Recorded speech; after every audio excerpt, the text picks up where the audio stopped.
Well, hello and welcome to the Faith Roots podcast, and we're going out live as a Faith Roots live session on Facebook, but this will also be available to watch on YouTube or to listen to both directly from faithroot.com and also from our podcast channel as well. I believe that's available on Anchor and Spotify.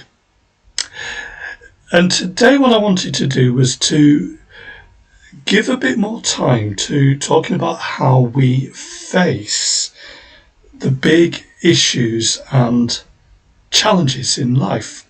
On faithroot.com today, it's Wednesday today, I wrote an article looking at the cost of living crisis that we're currently facing in the UK at the moment. And I observed that there was an old, I think it's a Chinese proverb or saying, a curse, if you like, that may you be cursed by living through interesting times.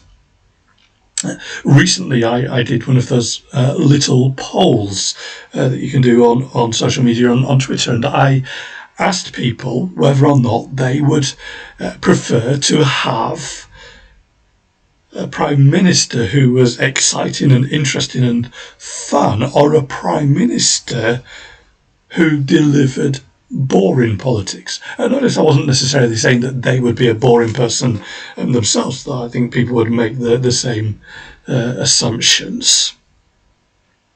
And the vast majority of people said yes, we would like politics to be boring.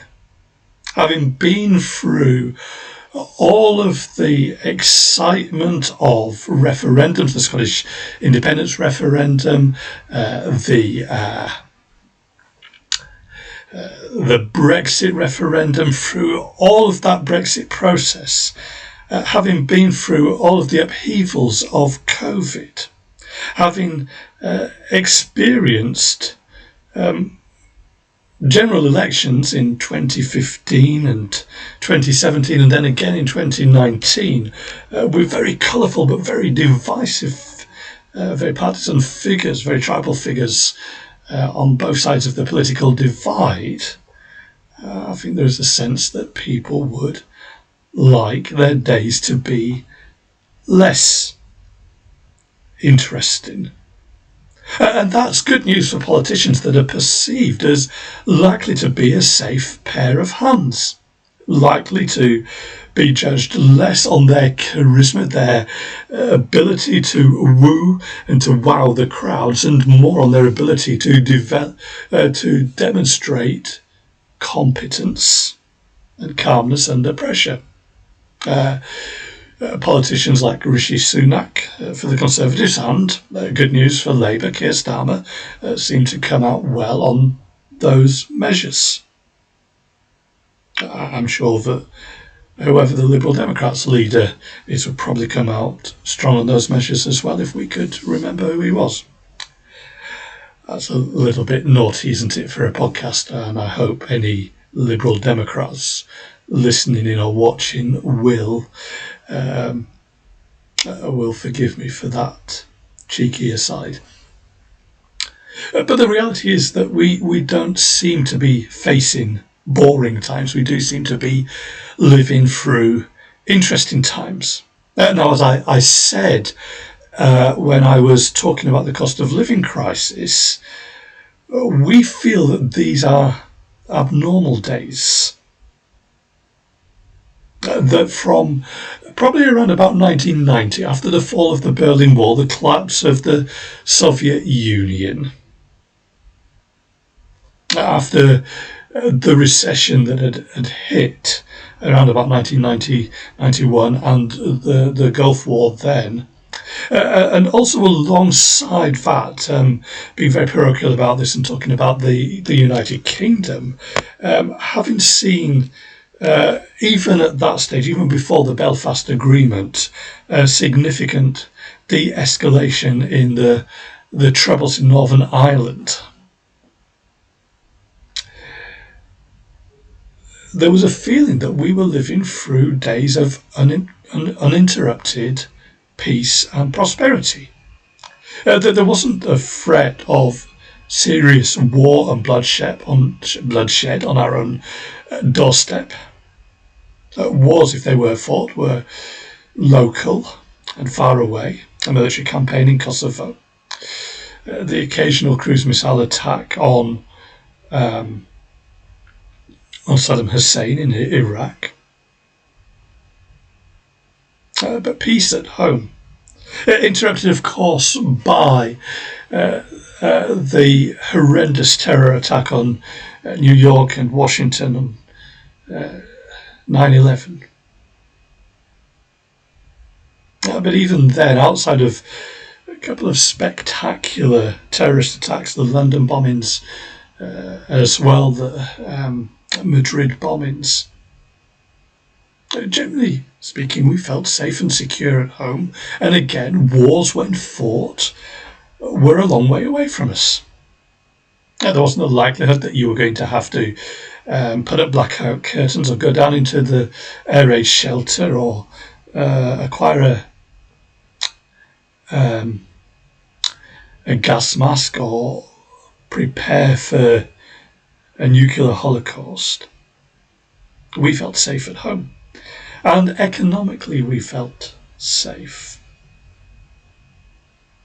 We felt safe because we were seeing what looked like uninterrupted economic growth.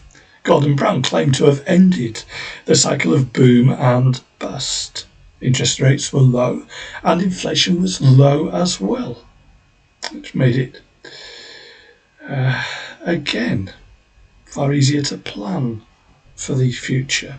We enjoyed prosperity and our wages went up, whilst our bills came down, including our tax bills.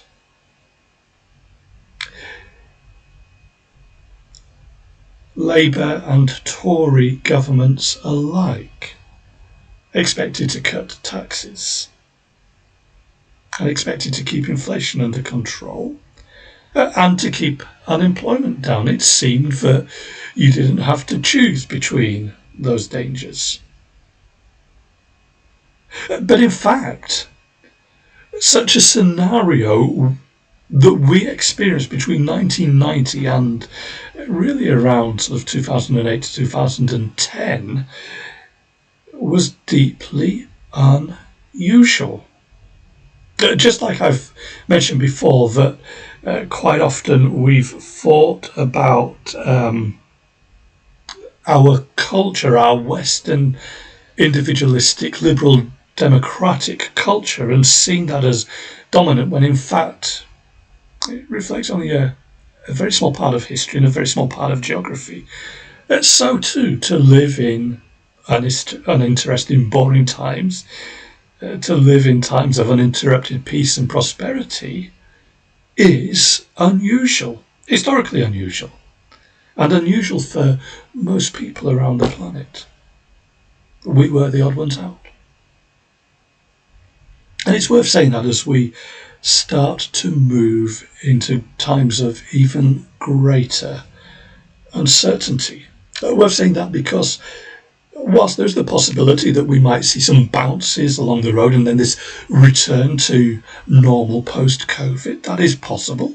That trajectory of peace and prosperity and comfort and security may resume again. But we should also be ready for the possibility that we're going to see more trouble ahead. That things are going to become more interesting, more difficult, more challenging, that there's going to be greater suffering, and that Christians will experience greater persecution. We need to be ready for that possibility. Everyone talks optimistically now about what it will mean to get back to normality after COVID. And church leaders sit and wait for everybody to return back to church after the pandemic. and for us to be able to get on with our usual church programs. But what if things don't go back to normal? But what if this pandemic proves to just be preparation for a worse plague to come? Historically, it is not unthinkable. We went into the pandemic with this promise of 6 weeks to flatten the curve. It will be over by Easter. Echoes there of the promise that the First World War would be ended by Christmas. But even then, some people were saying, look, previous pandemics have gone on for at least a couple of years and the effects have been felt for longer. What if that's the case with COVID? And what if COVID is the signal, the reminder that we are not immortal? Before the pandemic, before we were even aware of this novel coronavirus, I remember talking to someone involved in medical healthcare. And I remember them saying to me, Dave, we're in a situation where younger generations, I think by younger they mean basically anyone under 50, believe that they are invincible and immortal because they see life expectancy going up and they expect it to keep going up and to keep going up exponentially. Life expectancy is around 80, 81, but we increasingly know of people living into their 90s, their hundreds. So that now we would consider it an absolute tragedy. We would consider somebody's life to be cut short if they didn't make it long past 70. Indeed, even if somebody is into their early 80s. And so we expect that will be true of us. And if you're somebody in your 20s, you're expecting people to live, a decade longer each time. So now 30 is the new 20, 40 is the new 30, 50 is the new 40 presumably, or even younger. As someone approaching 50, in my mind, mentally, I'm not someone approaching 50, I'm still someone in his early 30s at best in my mind. And so if you're in your 20s, you expect that to have been shifted further, that by the time you reach 80 or 90, well, with developments in health and fitness, you can look forward to living well past your centenary. Maybe 140, maybe 150, maybe more. I mean, why not? But my friend said to me, I don't think that's right. I think we are starting to see the peak in life expectancy. That actually, in terms of the health and fitness threats that these younger people face, their life expectancy may be shorter rather than longer than their grandparents and their parents. So COVID has just raised the possibility that we're not heading for immortality and invincibility. Here's the other thing. I grew up in the late 70s and into the 1980s as a young child, a teenager. And we lived with the threat of conflict with the old Soviet Union, with Russia, hanging over us. And it was that climate of fear of the Soviets, of the communists, of the Russians, that was the backdrop to a lot of ideas about the end of the world, millennialism, and this apocalyptic idea that we were heading for nuclear Armageddon and that would usher in Christ's return and reign. And that was the framework for a lot of fears as people tried to chart out and scope when and where and how the second coming would happen. And a lot of interpretations of books like Daniel and Revelation. People would look and see events on our Eastern European borders, but also events in the Middle East, and say, look, these prove that the time is coming. Perhaps with this peace and prosperity, we become complacent and forgetful and sleepy. And perhaps that's why the possibility of Christ's return is really sort of distant on a lot of our agendas. But times are changing. Not only is there the little worry about countries like North Korea and Iran getting nuclear weapons, but we have seen military build-up on the Ukraine border, with Russia mobilizing its troops, and the West beginning to respond.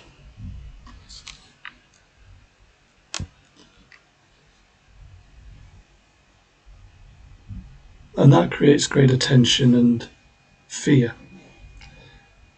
So how are we to respond?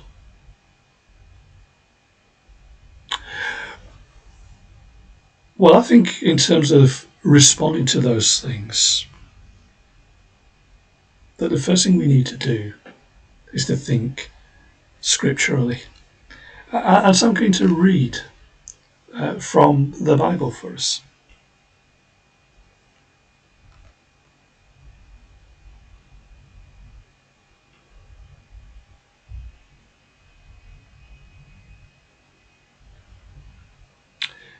This is Matthew 24. Matthew 24 verse 1 and 2 says, Jesus left the temple and was going away when his disciples came to point out to him the buildings of the temple. But he answered them, you see all these? Do you not? Truly I say to you, there will not be left here one stone upon another that will not be thrown down. As he sat on the Mount of Olives, the disciples came to him privately, saying, tell us, when will these things be? And what will be the sign of your coming and of the end of the age? And Jesus answered them, see that no one leads you astray. For many will come in my name, saying, I am the Christ.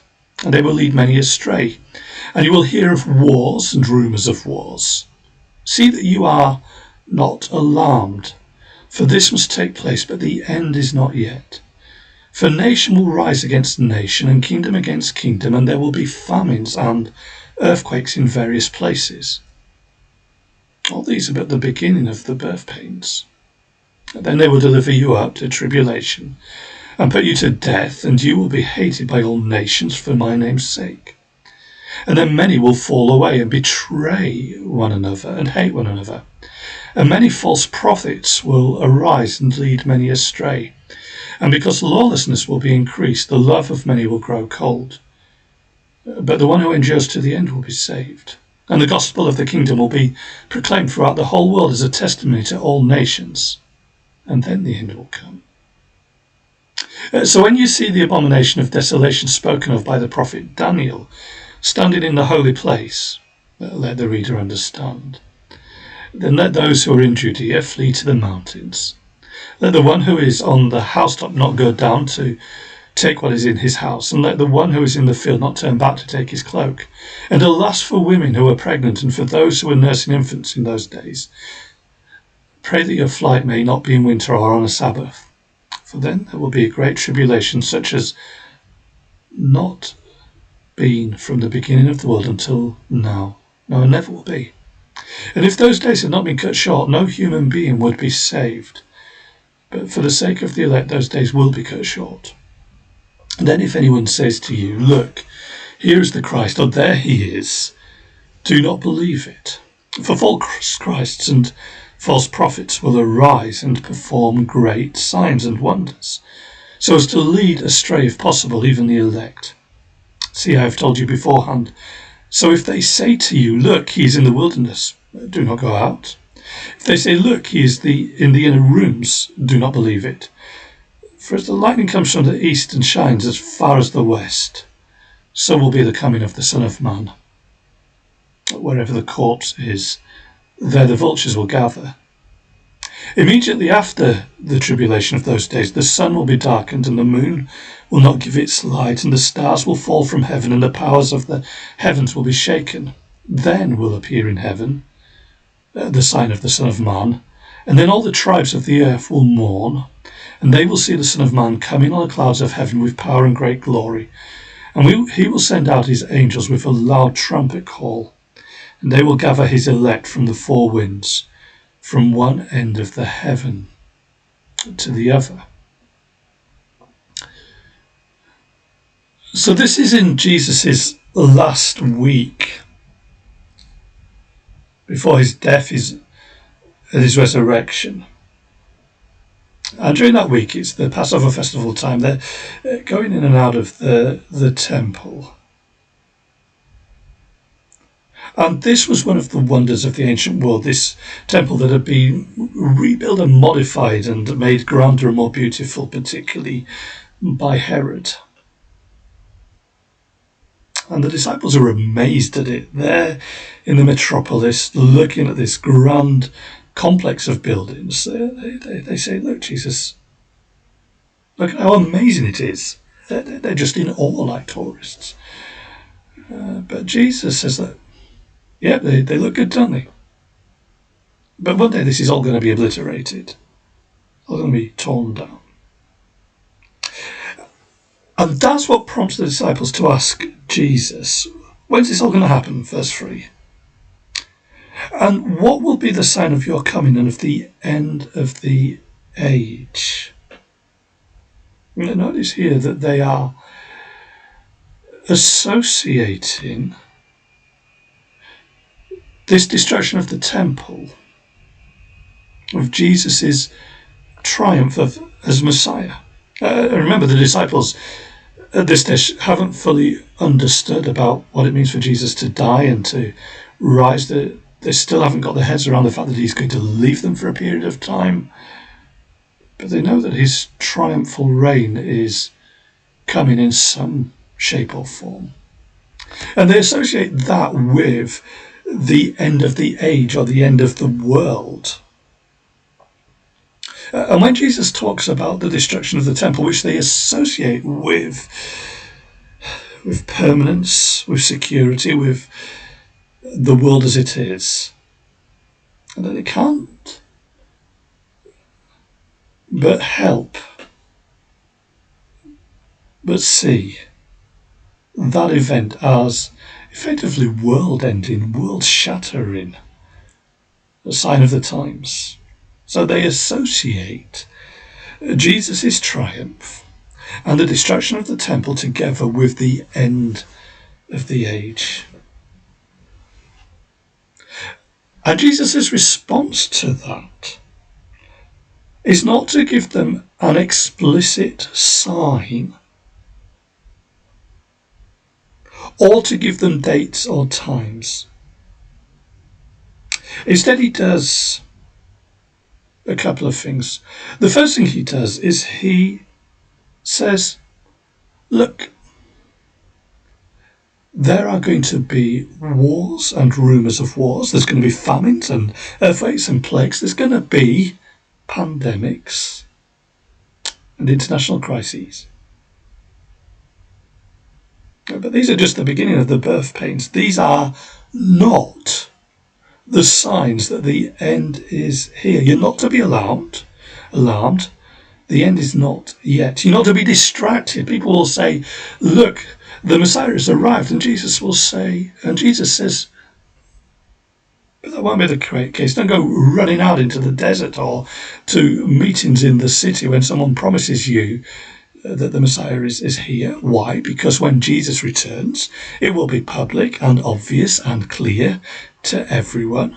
We will know that he is returning.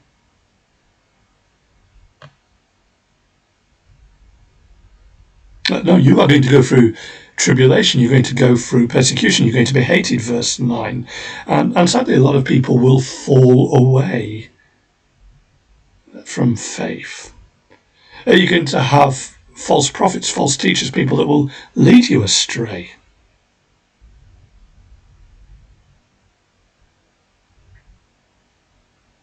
And they're going to be difficult days, but there will be those who persevere, who endure, who will be saved. And, verse 14, the gospel will go to the whole world. So here's the first thing. Don't get distracted by these events. So sometimes people ask me, do you think we are living in the last days? And I say, yes, of course we are. You see, what we see from Matthew 24 is that the last days are not just about 2 or 3 weeks or even 2 or 3 years before a rapture and Jesus' return and the tribulation and that kind of thing in a millennium. No, the last days describes the whole of history from Jesus' first coming to his second coming, because these are the days when God is at work bringing his kingdom in.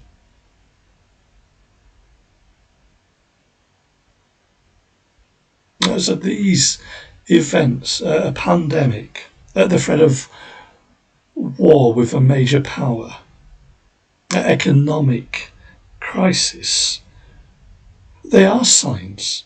But not signs that we are in the last 2 or 3 weeks or the last 2 or 3 years. We may be, but nobody actually knows the time. Rather, they are signs that we live in this world that is moving towards that end event when Jesus will return. Signs that have been punctuating history all the way through. Because they remind us that we live in the now and the not yet. Every war, every pandemic, every recession, every terrorist act, every plague, every tragedy, every natural disaster reminds us that although we have been saved from sin and forgiven through Jesus' death on the cross, still we live in a world that is subject to the effects of the fall, so that Paul in Romans will talk about creation groaning and longing. And that's what Jesus is describing here. Then in verse 15 to verse 28, Jesus then deals with the specific thing that they're asking about the destruction of the temple and the destruction of Jerusalem. Now, I'm not going to go into detail on that now, except to say that's what those verses are talking about, the abomination of desolation that Daniel speaks about, that Daniel prophesies was going to be that event when the Roman legions would attack and destroy Jerusalem and bring their standards, their eagles, into the city and flatten the temple. That would be the abomination of desolation. And that's what Jesus is speaking about here. He's saying, days coming, it's going to be in their lifetimes. And what you need to do when that happens is you need to flee, you need to get out. Notice there, Jesus does give permission in times of crisis. Sometimes it's right to flee, just as sometimes it's right to stay and make a stand. And I would say from that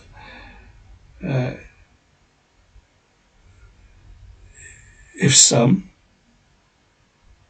in fact if many of us believed it was right to make wise decisions during COVID to protect the health and life of people, and that is not a failure, that's not cowardice, that's not abandoning the gospel, that's actually following the wise advice of Jesus. But again, even a crisis as big as that, as the destruction of Jerusalem and the destruction of the temple, is not the sign that they are right at the end. I know there's going to be false messiahs, antichrists, and more false prophets, and verse 24, and they will seize on that opportunity to try and draw people to themselves, just as people have seized on COVID to build their own empires, just as people will seize on the economic crisis, and just as people will seize on a crisis with Russia, because people are opportunistic and they see danger, they see fear, and they use it to build their own empires.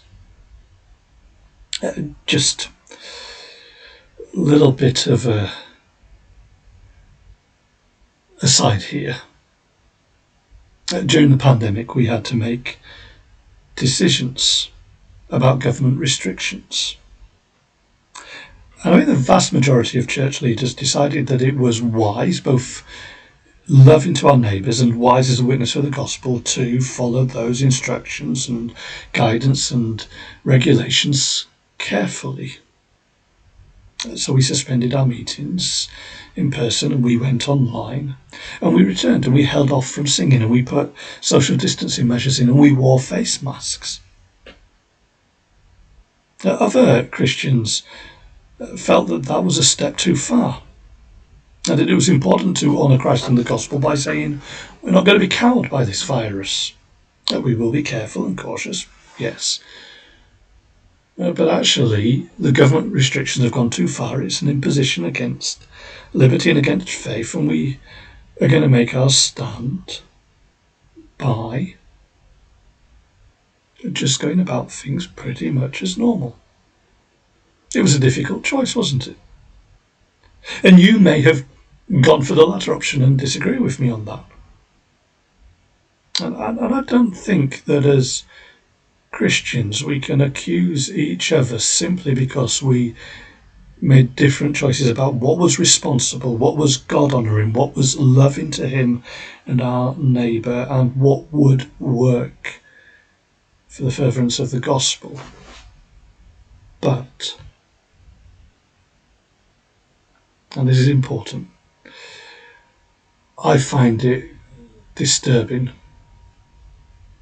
vomit-inducing bluntly, that some people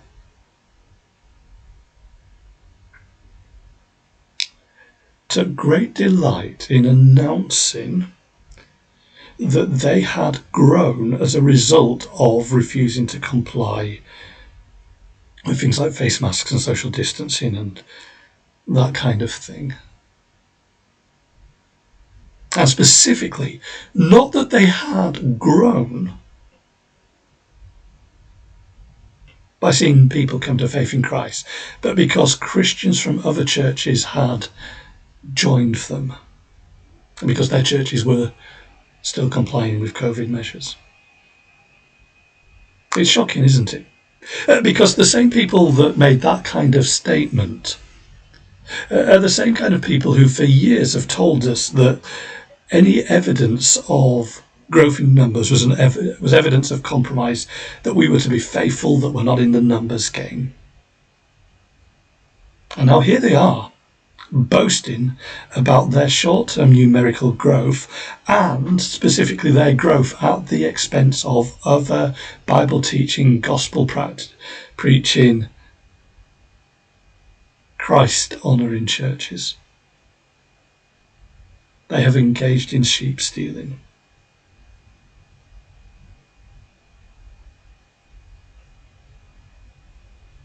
And actually their hearts have been exposed.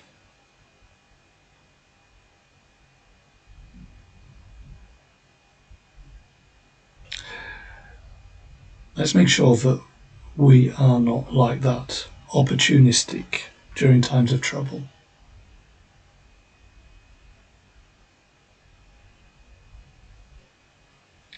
know these specific events are not to be manipulated by us to induce fear or to draw crowds, especially crowds that come with open checkbooks, to ourselves.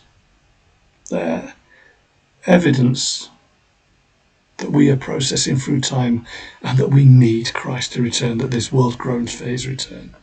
But a day will come, verse 30, then will appear in heaven the sign of the Son of Man, and then all the tribes of the earth will mourn, and they will see the Son of Man coming on the clouds of heaven with power and great glory. What is the evidence of Christ's return?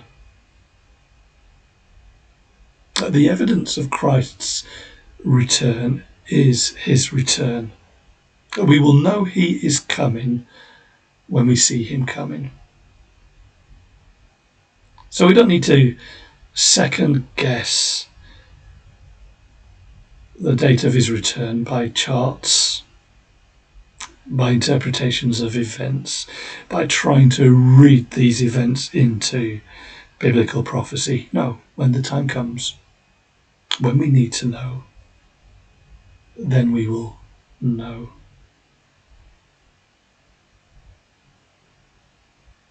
And I hope that helps us to think about how we approach life now in uncertain times. How do we approach our preaching, and what do we make our priority?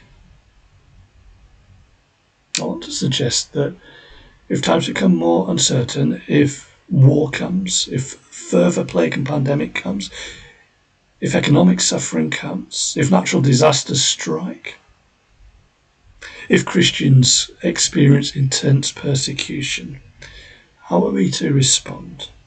Well, not by trying to second guess where we fit in some hypothetical chronology, but rather by staying obedient to Jesus. And that's what we should be encouraging those of us that are pastors and elders and preachers and teachers and Sunday club leaders in the church. That we should be encouraging people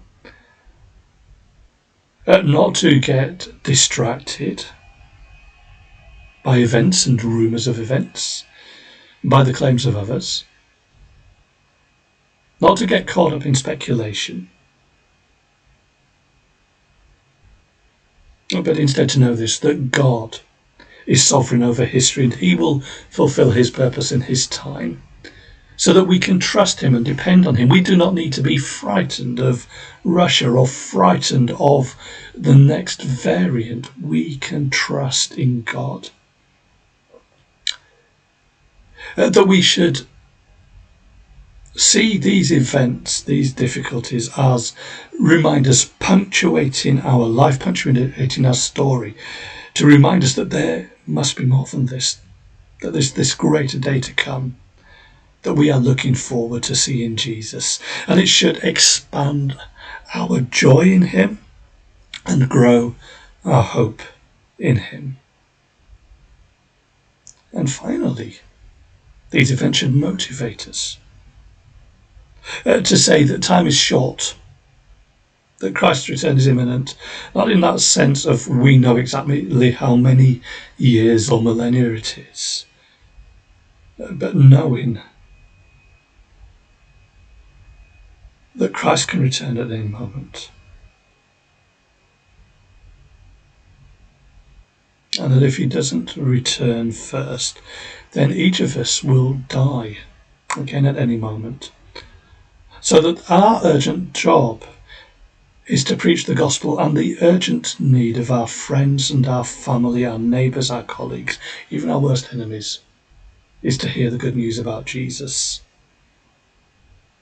And so I want to encourage you to respond to events and circumstances with the detail of good, careful, biblical exegesis and exposition to stop people mishandling and misunderstanding God's word for alarmist purposes, and also to give people that big picture of our great and loving God who rules over space and time. Well, thanks for listening in or watching in today. I hope you found this helpful. I really do appreciate feedback as well, so feel free to drop comments on Facebook or via Twitter or on YouTube. Questions, comments, challenges, and I'd love to get back to you on those things. Join us next week when we'll have another podcast. And also let me know if there are particular things that you would like me to talk about, like me to get guests on to discuss and talk about with me. Thank you.